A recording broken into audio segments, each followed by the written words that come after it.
반갑습니다. 이해 그리고 합격 회계관리 2급 회계원리 23번째 강의 함께하고 계십니다. 저는 김철훈 세무사입니다. 우리요 페이지는요 223페이지고요. 어디까지 왔는지 한번 볼게요. 우리 이제 드디어 회계장부의 끝맺음까지 왔습니다. 우리 짱구가 1년 내내 운영을 하다가 이제 보여주는 장면이에요.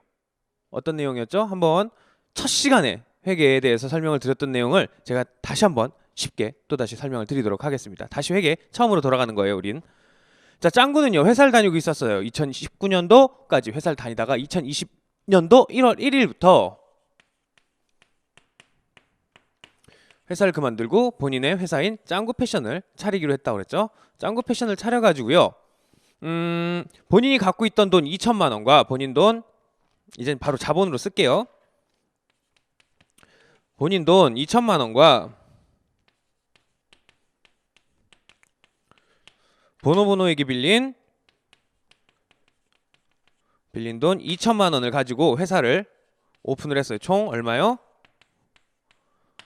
4천만 원이라는 자산을 가지고 두 개를 합쳐서 4천만 원이라는 자산을 가지고 회사를 만들어서 시작을 했습니다. 자, 이 상태로 재무상태표가 나온다고 했고요. 이름은 재무상태표 2020년 1월 1일 현재 재무상태표입니다. 회사는요 주식회사 짱구 패션이고요. 여기 나오는 돈은 원화입니다.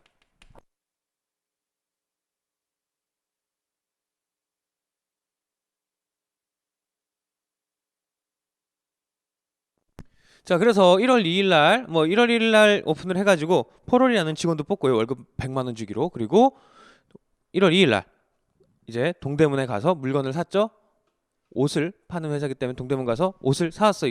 옷을 3천만 원어치 사고 현금과 외상으로 해서 3천만 원어치 사왔습니다. 동대문에 계시는 너브리한테 가서 사왔어요. 그래서 그거를 물건을 쭉 1년 동안 옷을 팔아왔어요. 쭉 팔아가지고 1년이 지났습니다. 이 와중에 옷을 파는 와중에 우리 짱구에게 궁금해하는 사람들이 너무너무 많았어요. 누구요? 보노보노가 와가지고요. 돈 2천만 원 언제 갚을 수 있어? 너 제대로 갚을 수 있어? 계속 물어보고요. 우리 회사에서 일하는 포롤이는 어떻게 해요? 나 월급 줄 수 있어? 계속 물어보고요. 그리고 외상으로 물건을 팔았던 동대문에 너브리는 외상값 갚을 수 있어? 계속 와서 물어본다고 그랬죠. 그래서 하도 귀찮아가지고 문 앞에 붙여놨는데 나 또 외상값 갚을 수 있음? 월급 줄 수 있음 붙여놔도 계속해서 물어봅니다. 그래서 12월 말이 돼서 드디어 1년 동안 번 돈을 확인을 해봤어요. 나 돈 이렇게 벌었어 해서 2020년 12월 31일 저녁 6시에 문을 닫고 가게 매장 문을 닫고 쭉 한번 확인을 해봤어요. 그랬더니 가지고 있던 돈이 1,000만 원어치 벌었다라고 설명을 드렸어요. 물건을 팔고 또 계속 재고를 사오고 이런 식으로 해서 운영을 해가지고 1,000만 원을 번 상태입니다. 그래서 1,000만 원을 더 벌었다고 재무상태표를 만들어줬더니 그거 너가 만든 거 어떻게 믿어? 어디에 가서 확인을 받아와 라고 이야기를 해요.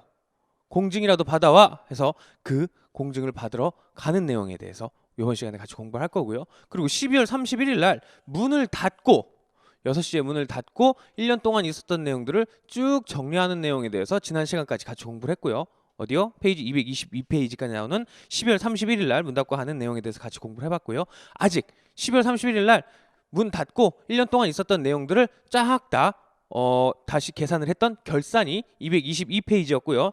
자, 가볍게 볼 이제 223페이지에 나오는 거는요. 그 내용들을 우리 재무상태표라는 틀 안에다가 BS 그리고 손익계산서라는 틀 안에다가 집어넣는 방법을 가볍게 보고 가도록 하겠습니다. 먼저요. 223페이지에 나오는 회계장부 끝맺음 한번 보도록 할게요. 시험에는 많이 나오지는 않고 있습니다. 자, 다음 회계연도에 발생할 거래들을 새롭게 기록할 준비를 하기 위하여 지금까지 기록해온 계정들에 대하여 마무리하는 절차를 장부의 마감이라고 한대요. 우리 지금까지 만들었던 장부 있죠? 분계장이라든지요. 매일매일 이렇게 차변과 대변과 해가지고 제가 써왔던 분계장과 그리고 현금이면 현금, 매출채권이면 매출채권, 또 뭐가 있을까요? 상품이면 상품 이런 식으로 모든 계정 과목들을 다 모아놨던 총계정 원장 얘네들을 이제 그만 정리를 하고 이제 새롭게 넘길 준비를 하는 거예요. 어디를 대비해서? 새롭게 다가올 2021년도를 대비해서요. 자, 먼저 손익계정의 마감부터 보도록 할게요. 손익계정은 어디에 나와요? 우리 손익계산서 IS에 나오죠. 손익계산서에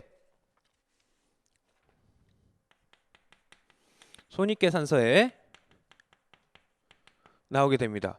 뭐 수익과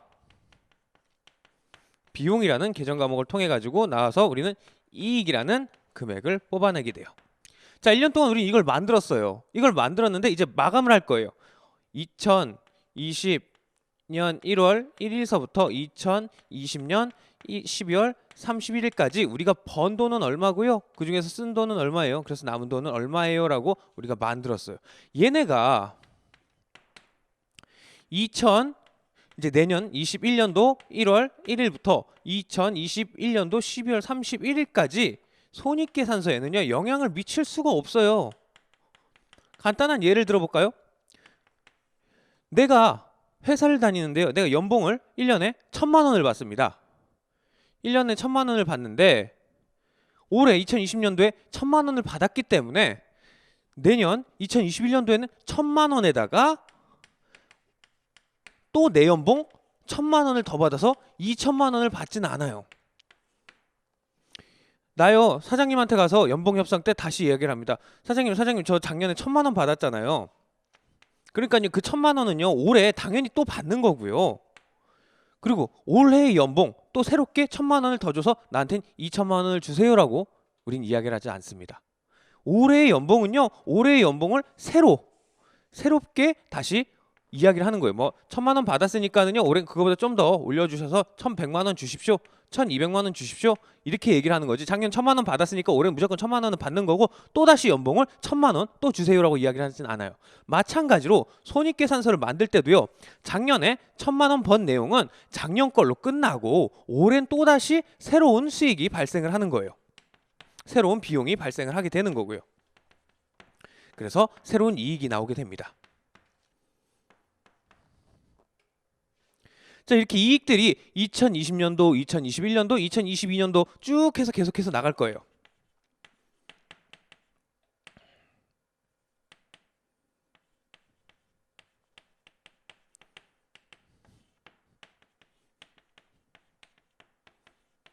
비용이 나오고요. 여기에서 또 이익이 나올 거예요. 얘네 이익들 단기순이익, 2020년도의 이익, 2021년도의 이익, 2022년도의 이익, 얘네들 이익들이 없애면서 어디로 가요? 이쪽 BS의 재무상태표의 자본의 5번째 항목인 이익여금, 그 중에서도 3번째 항목인 3번째 파티션인 누구요? 미처분 이익여금으로 일단 들어가게 됩니다. 누가? 각 2020년도에 당기순이익도, 2021년도 돼가지고 12월 30일 날 당기순이익도 이쪽으로 들어가게 됩니다. 그래서 이쪽에 쌓이는 거지 매번 그게 넘겨지진 않아요. 근데 재무상태표는 조금 달라요, 여러분들. 재무상태표는 내가 2020년도 12월 31일 날에 재무상태표를 만들면은요,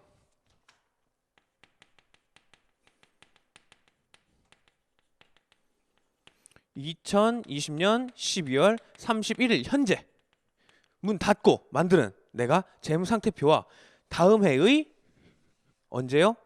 2021년도 1월 1일 현재의 재무상태표는 같아요.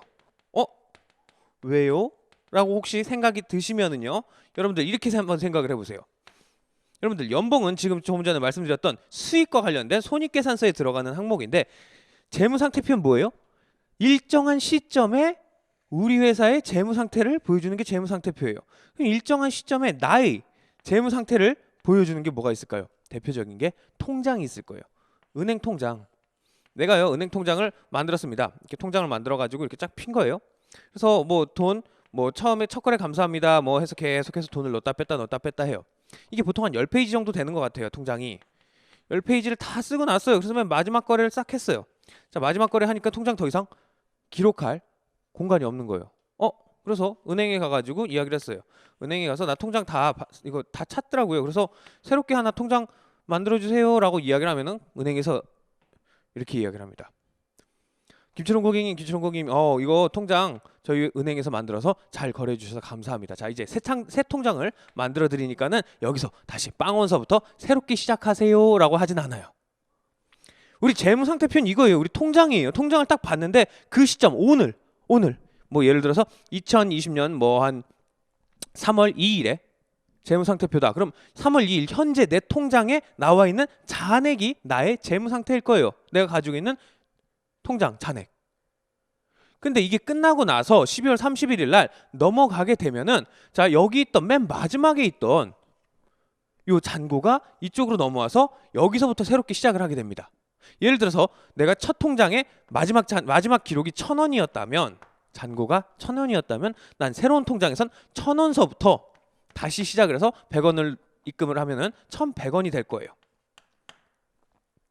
자, 재무상태표는 이런 거예요. 이렇게 통장과 같이 작년에 있었던 내용들이 올해 넘어오게 되면 어떻게 된다? 작년에 있었던 그 금액들 그대로 가져와 가지고 이때서부터 또다시 누적을 해나가는 개념이다. 이게 재무상태표와 손익계산서의 차이점입니다. 충분히 이해가 되셨을 거라 생각이 돼요. 그 내용 교재로 나와 있는 거 한번 보도록 할게요.